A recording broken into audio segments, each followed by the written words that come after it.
My guest today is Chris Stock, the Vice President of Mission Success and Global Government at Skydio. Chris, thanks so much for taking the time to join me. Thank you. Excited to be here.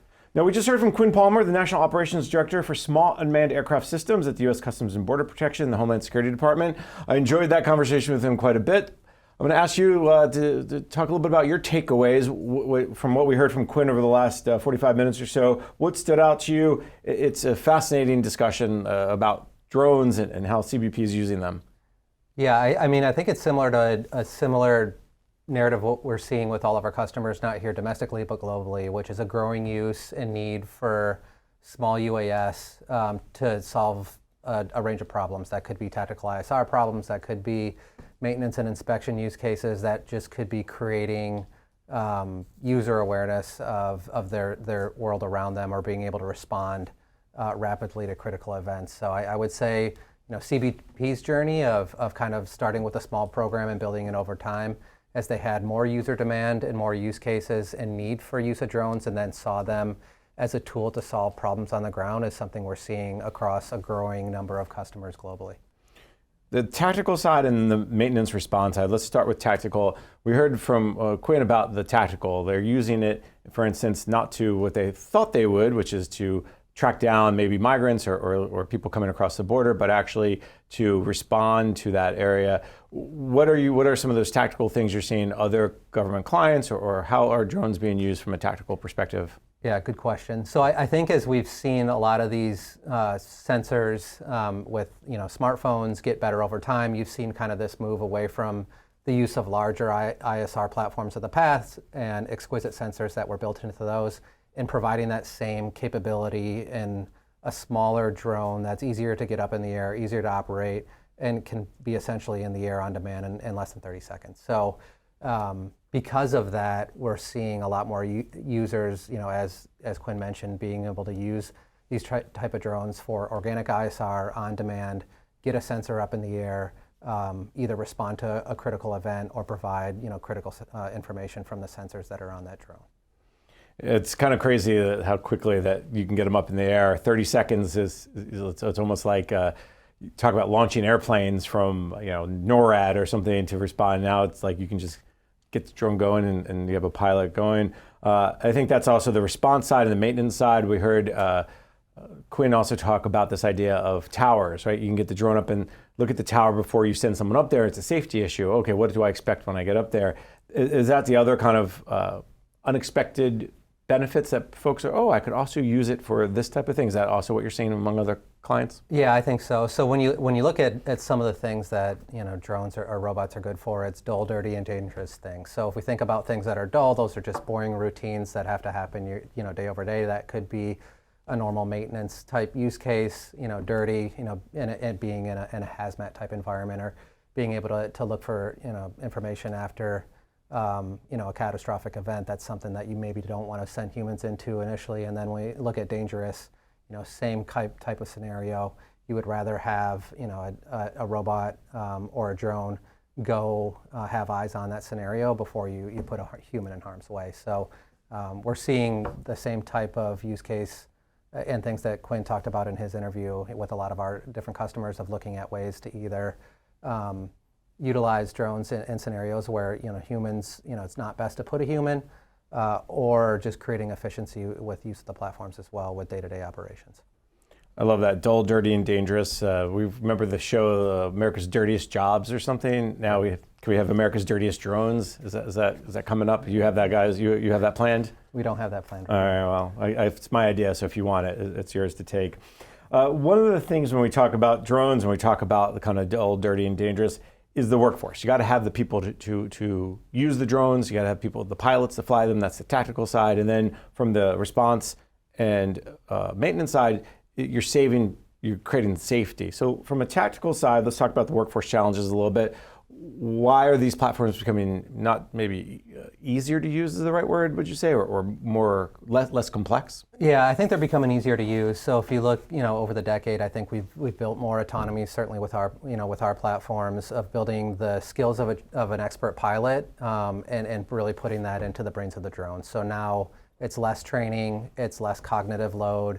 It takes any person and allows them to really have the skills of an expert pilot with a limited amount of training, 2 to 3 days. And really that's kind of the premise that we've anchored a lot of our core technology on, within Skydio, but I think you're seeing kind of a similar trend across the UAS space and other unmanned platforms as well, which I think have made them cheaper, easier to use, and less scary for people of not having to maintain like this huge workforce that are highly qualified to be able to utilize these systems. So really, a pilot in 2 or 3 days of training, that's pretty crazy. Yeah. I never would think that.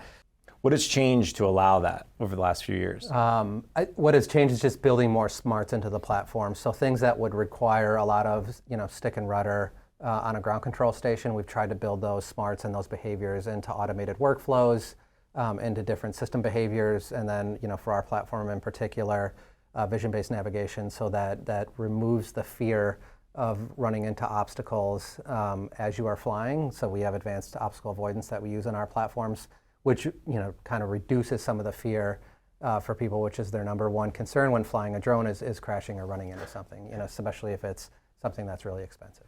Have you fixed the part about I used to, if we play video games and you try to do like a helicopter, you fly a helicopter in like Call of Duty, I was really bad at that. I always crashed because it was always opposite, right? Up is down, down is up. And did you fix that yet?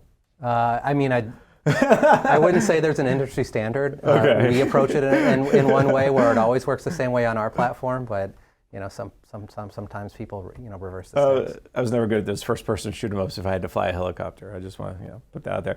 The other side of the workforce challenge, of course, is maintenance and inspection. We talked a little bit about that, the dull, dirty, and dangerous, getting people up. Is that kind of the, again, we didn't realize we could do it that way, or, let's send that drone up there, check out the tower, okay, here's where the problems are, or even use drones with sensors to say, okay, is the tower stable enough to even send someone up? Is that been what kind of a trend you're seeing about how folks are using them? Yeah, so in the commercial utility inspection space in particular, I would say yes. So from a safety standpoint, from an efficiency standpoint, and from a cost standpoint, you don't have to put somebody in a dangerous situation, maybe up on a ladder or a lattice or something like that, to be able to inspect a large platform or a large asset that could be a tower that's out in a remote location. That's time and cost and money to get somebody out there to be able to do it. So that's kind of the safety aspect of it. From an efficiency standpoint, a lot of times companies have to shut down critical infrastructure for people to go out and inspect that particular asset. If we can now replace that with a robot where you don't have downtime, that's cost savings and efficiency for that company to be able to do it. And just from a data capture, data repository standpoint, now for all of that inspection that you've done, you have the ability to save all that information and review it post-process over time, so that you can analyze the data and look at predictive maintenance and predictive behaviors. You mentioned from a commercial standpoint, I imagine that's the same for the government side. A lot of those lessons learned are being shared. Imagine you also are saying, hey, this worked here, this can also work here. One problem the Navy is trying to solve is on-demand or more predictive maintenance. So being able to go inspect and then ship anywhere in the world, whether that's in port, underway, to look at predictive maintenance and get that on a more consistent maintenance cycle, so that you are not spending 8 to 9 to 12 months in dry dock for maintenance, and you're getting it on, getting that ship on a more predictive cycle. That accounts to having more fleet uptime, as well as the cost savings, the efficiencies, the stuff, all the things you mentioned previously would I'm sure fit in there. And I imagine it also the Coast Guard would have that problem, NOAA would have that problem. I mean, it's a common challenge across government. Yeah, I would agree. So if you look beyond the Navy, it's anybody operating large assets. So that could be infrastructure assets, that could be mobility assets like aircraft, planes, trains, automobiles.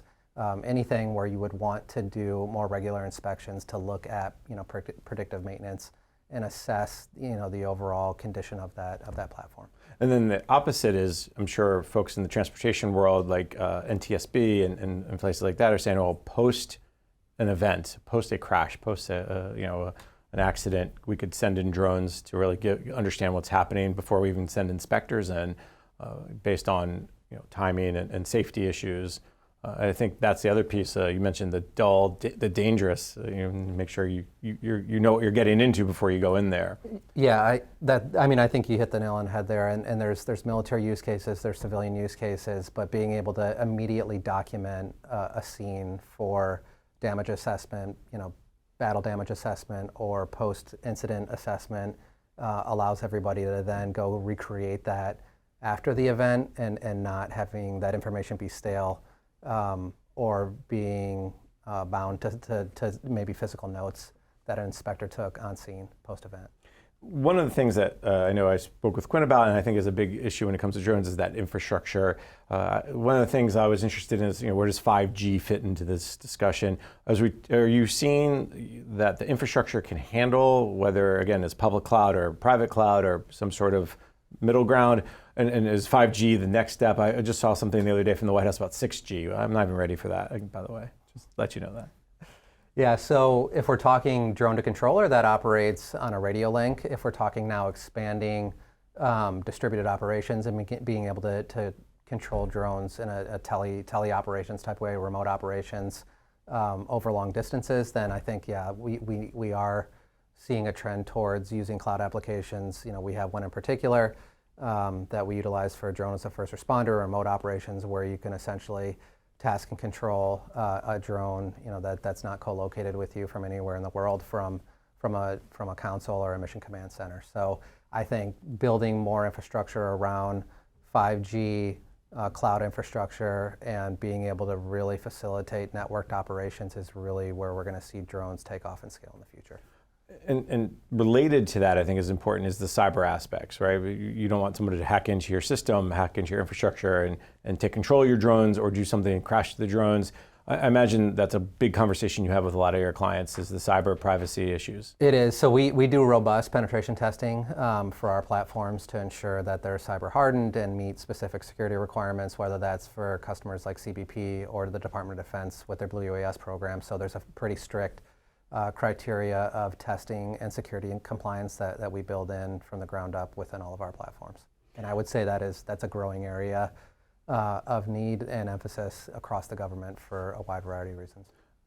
I can only imagine that's one of the first questions you get. Well, what about cybersecurity? What about privacy? I'm sure that comes up all the time. Yeah, I would say most customers lead with that, or we do, to ensure, hey, the system you're getting is secure, it is encrypted, whether that's the data link or the data residing on the system.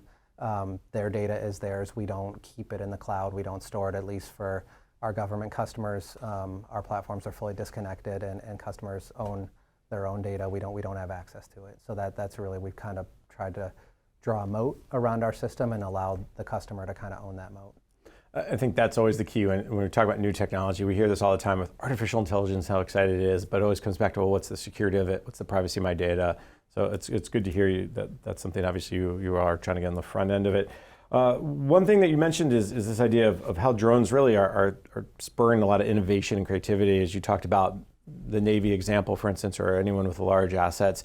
Are you starting to see that more broadly, whether public sector, private sector? Oh, we used it for that. We could also use it for that. Oh, that's changing. We heard it, for instance, from Quinn from CBP about how he has more interest than they can keep up with. Yeah, so I'm amazed by the creativity with a lot of our customers, but really it's getting the tech into their hands, and then they can figure out a wide variety of ways to use it, a lot of which we didn't think about before.